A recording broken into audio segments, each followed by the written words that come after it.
So I'm planning a cross-Canada road trip in Ruby, my camper van, all the way from Vancouver, where I live right now, through Calgary, which is in Alberta, Prince Albert, which is in Saskatchewan, where my mom lives, over to Flin Flon, which is right on the border between Saskatchewan and Manitoba, down into Winnipeg. Maybe I'll stop a few times at these beautiful lakes, over through Ontario, down into Quebec, through Quebec, and then the Maritimes, which is my dream destination.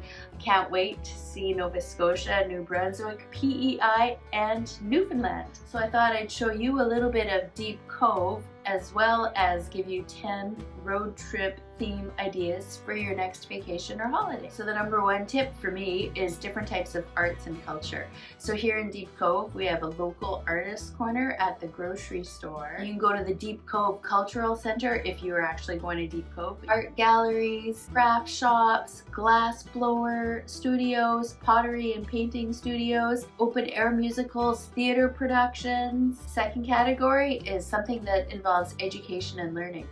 Call the local library, go to different events, see if there's any author readings or anything that's sort of more literary based. There's a huge Anne of Green Gables museum and different sites that you can see if you like the book by L.M. Montgomery.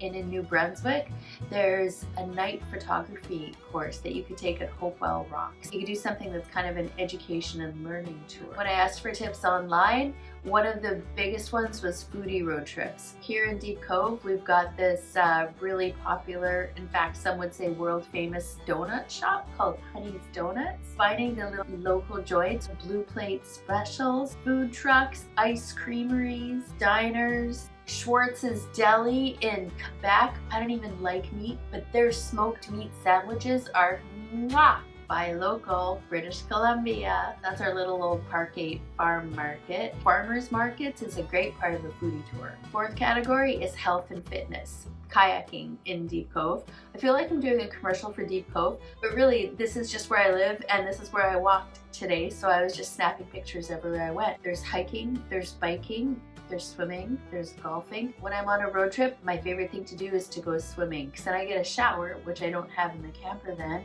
and I get to do something different for my body. It's good to do different things. Number 5, which I didn't get a picture of in Deep Cove, was histories and tradition. One thing that I love is going to graveyards or cemeteries when I'm traveling, because I get such a sense of peace and well-being when I'm walking through all the headstones. I don't know why, it just makes me feel more alive. Other history and tradition type road trips could be military bases, naval organizations. Number 6 is getting into the communities and the people.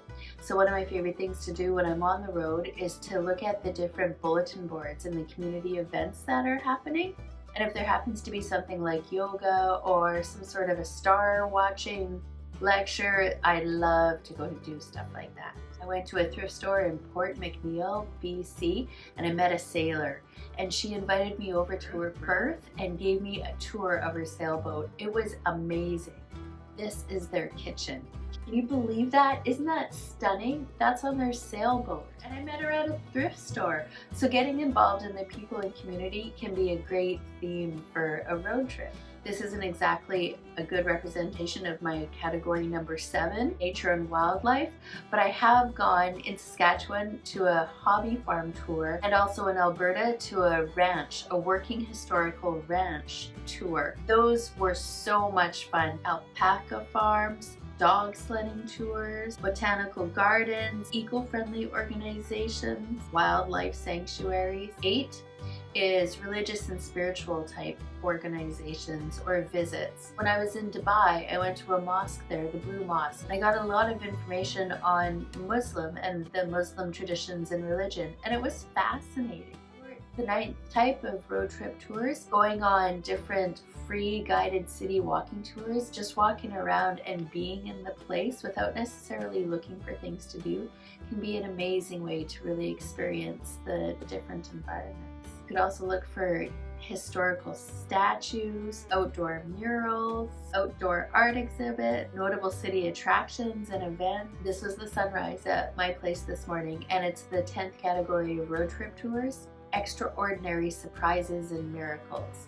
Sometimes the best vacations and the best experiences when you're on a road trip just happen out of the blue. Being on the lookout for what's around you and noticing the people in your vicinity can make a ho-hum trip into something spectacular and extraordinary. I hope this gave you some ideas for your next road trip. Take good care of yourself because you are worth taking good care of. Mwah!